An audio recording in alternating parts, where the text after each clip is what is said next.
Shalom Bapak Ibu yang dikasihi Tuhan. Semua sehat, semua bahagia. Puji Tuhan. Kalau toh seandainya ada di antara kita yang sedang sakit, kiranya kesakitan itu tidak membuat damai sejahtera kita luntur. Kiranya sukacita itu tidak mengering karena lemahnya, rapuhnya fisik kita ini. Tetap semangat. Bapak Ibu yang dikasih oleh Tuhan, renungan Bina Iman Klases Solo pada pagi hari ini diambil dari kitab Markus pasal 3 ayat 13 sampai 19. Namun sebelum firman Tuhan dibacakan, kita berdoa terlebih dahulu. Mari kita berdoa. Bapa di surga, hati kami melimpah dengan syukur oleh karena kasih karunia-Mu tak terhingga bagi setiap kami. Kemurahan-Mu selalu baru setiap hari. Kami siap untuk mendengarkan firman-Mu. Kiranya kebenaran firman-Mu senantiasa hidup dalam diri kami. Mampukan kami untuk berjuang mengerjakannya dalam hidup masing-masing. Hanya di dalam nama Tuhan Yesus Kristus kami berdoa dan kami berseru. Amin. Sekali lagi bacaan kita dalam renungan Bina Iman Klases Solo pagi hari ini diambil dari kitab Markus pasal 3 ayat 13 sampai 19. Yang begini bunyi firman Tuhan. Kemudian naiklah Yesus ke atas bukit. Ia memanggil orang-orang yang dikehendakinya dan mereka pun datang kepadanya. Ia menetapkan 12 orang untuk menyertai dia dan untuk diutusnya memberitakan Injil. Dan diberinya kuasa untuk mengusir setan. Ke-12 orang yang ditetapkannya itu ialah Simon yang diberinya nama Petrus, Yakobus anak Zebedeus, dan Yohanes saudara Yakobus. Yang keduanya diberinya nama Boanerges, yang berarti anak-anak guru. Selanjutnya Andreas, Filipus, Bartolomeus, Matius, Thomas, Yakobus anak Alfeus, Tadeus, Simon orang Selot, dan Yudas Iskariot yang mengkhianati dia. Demikianlah bacaan firman Tuhan. Berbahagia setiap kita yang mendengar firman Tuhan dan mengerjakannya dalam hidup sehari-hari. Amin. Yang dikasih oleh Tuhan, tema kita dalam renungan pagi hari ini adalah penuhilah panggilan Tuhan. Bapak Ibu pernah dipanggil seseorang tentunya.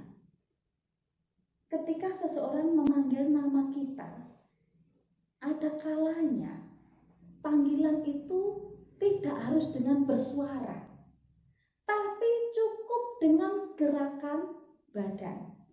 Bisa dengan cara ngawe seperti ini, bisa dengan cara anggukkan kepala,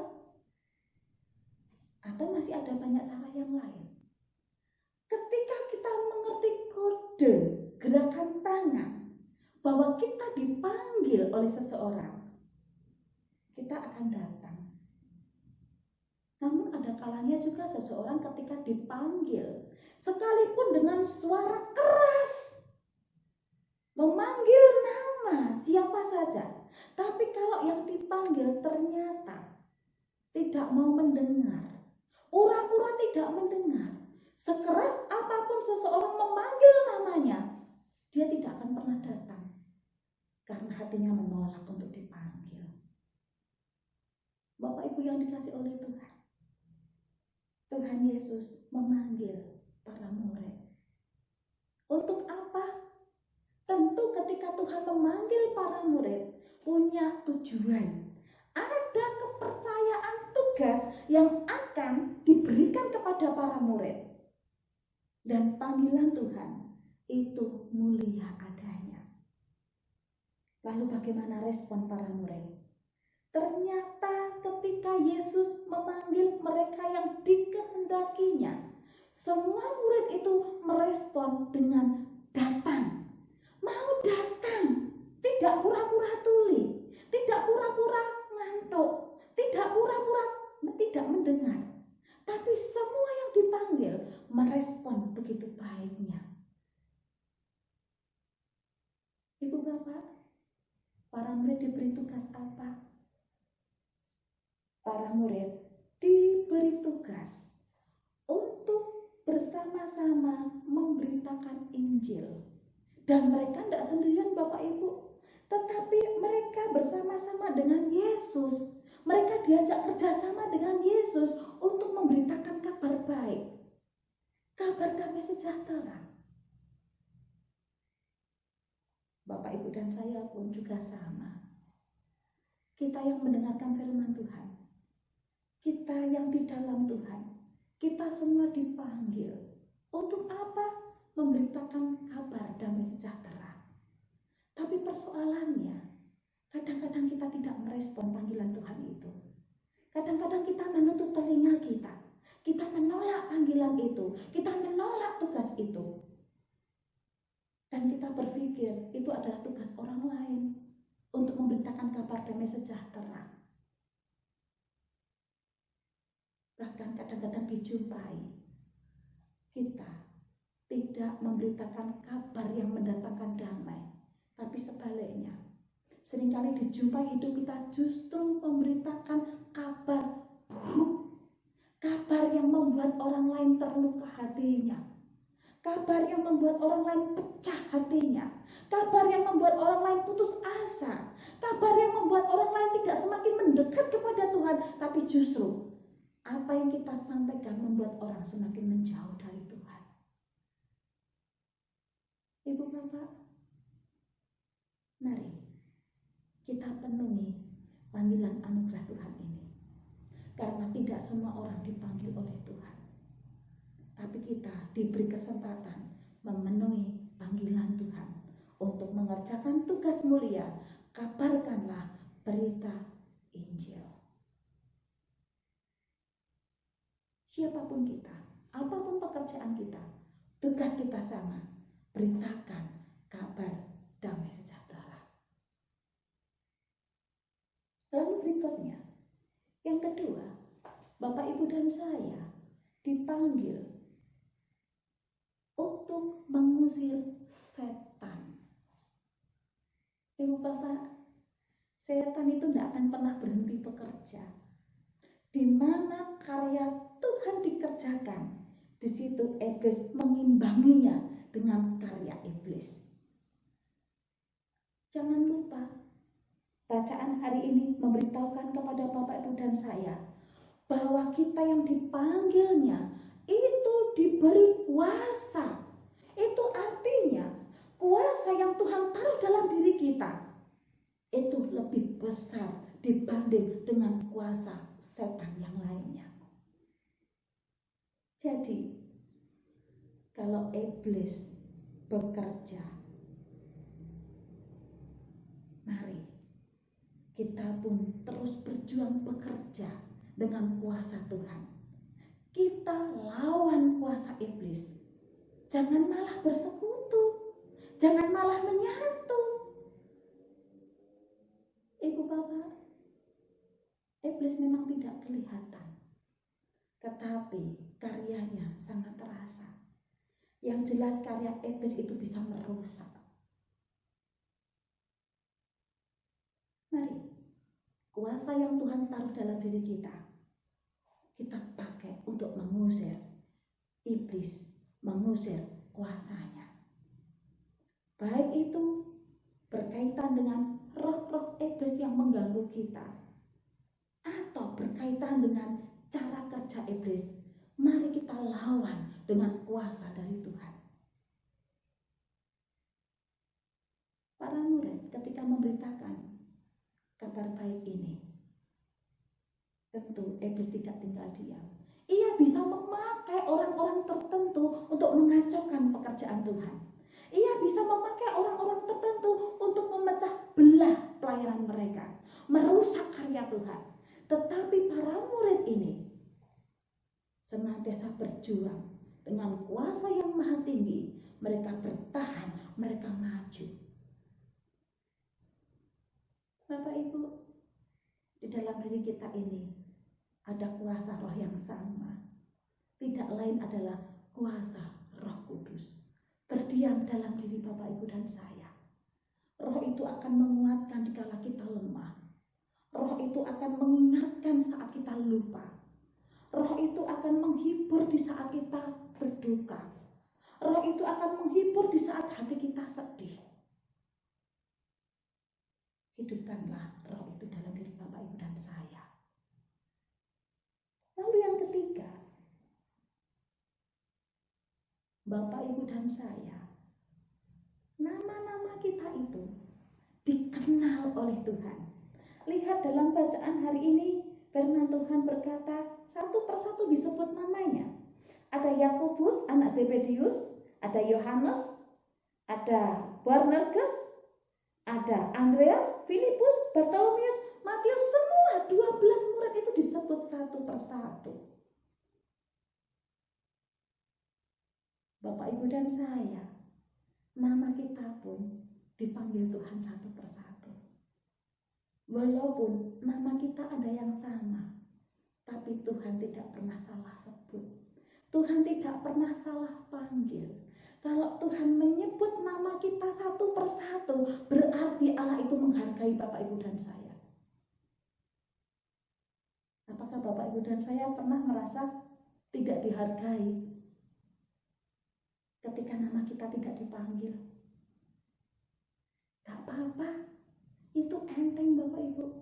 Kadang kita merasa direndahkan orang lain, bahkan menyebut nama kita saja enggan karena merasa dirinya lebih tinggi dari kita.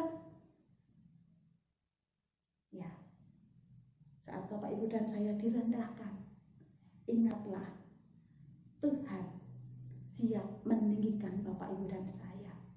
Dia mengenal nama kita, Dia menghargai kita. Apa yang kita korbankan di dunia ini di dalam nama Tuhan, apa yang kita korbankan demi kemuliaan nama Tuhan, entah itu korban hati, korban perasaan, korban tenaga, korban pikiran, korban apapun itu namanya, Allah mengenal, Allah menghargai. Jangan takut direndahkan orang lain, karena Tuhan yang memanggil kita bersama dengan kita. Ibu Bapak, mari kita menjadi murid yang disebut namanya. Tapi jangan lupa, jangan sampai Bapak, Ibu dan saya menjadi murid yang gagal. Bukan menjadi penyampai firman Tuhan, tapi justru kita mengkhianatinya. Mengkhianati siapa? Mengkhianati Tuhan. Mengkhianati karyanya. Siapakah dia? Alkitab menyebut dia adalah Yudas Iskariot, dicatat sebagai pengkhianat. Mari kita melihat diri kita masing-masing. Apakah selama kita melayani, apakah selama kita ini hidup, selama kita mengerjakan tugas panggilan Tuhan, kita menjadi pribadi yang setia dalam kebenaran firman Tuhan, atau malah sebaliknya, kita justru dipakai oleh roh jahat, dipakai oleh iblis untuk menghancurkan pekerjaan Tuhan karena perkataan kita. Kita menjadi orang-orang yang berkhianat, bukan untuk membangun jemaat Tuhan, tapi malah merusak jemaat Tuhan. Mari kita melihat diri kita masing-masing. Dan ingat, Tuhan menghargai setiap orang yang setia mengerjakan tugas panggilannya. Tuhan mengenal isi hati kita. Tuhan mengenal apa yang kita pikirkan. Tuhan mengenal apa yang kita rasakan. Tetap maju, penuhi panggilan Tuhan. Setialah di dalamnya. Sehingga akhir hidup Bapak, Ibu dan saya tidak sia-sia. Tapi Tuhan menghargai kita. Amin. Tuhan Yesus memberkati. Mari kita berdoa bersama-sama. Bapa di surga, Ampunilah kami jikalau seringkali kami merasa dipanggil oleh Tuhan, namun kami enggan untuk menerima tugas panggilan Tuhan. Atau kami merasa sudah melakukan tugas panggilan Tuhan, tapi ternyata karya kami tidak berkenan kepada Tuhan. Atau sebaliknya, nampaknya kami melakukan tugas panggilan Tuhan, tapi dijumpai sikap-sikap kami mengkhianati karya Tuhan. Ampunilah kami Tuhan. Ajar kami supaya kami menggunakan hidup yang masih ada ini untuk memenuhi panggilan Tuhan, setia berkarya bagi hormat kemuliaan nama Tuhan, dimanapun kami ditempatkan oleh Tuhan. Tuhan, kami berdoa bagi anak-anak Tuhan yang mungkin sedang menghadapi sakit penyakit. Mari Tuhan, Kau jamah, Engkau sembuhkan, Engkau pulihkan. Bila ada yang bergumul dengan goncangan ekonomi, berkatilah ya Tuhan. Apabila ada yang bergumul dengan keputusan-keputusan yang harus diambil, berikanlah hikmat-Mu. Bapa di surga, kami serahkan untuk Bapak, Ibu, Saudara yang sudah mendengarkan firman Tuhan ini. Biarlah kami berjuang untuk menjadi hamba-Mu yang mengerjakan tugas itu dengan setia, bukan menjadi pengkhianat karya Tuhan. Hanya di dalam nama Tuhan Yesus Kristus kami memohon, kami berdoa, kami mengucap syukur. Haleluya. Amin. Tetap sehat Bapak Ibu, jaga kesehatan, jaga imun kita, jaga hati kita, jaga hidup kita berkenan kepada Tuhan. Amin. Tuhan memberkati.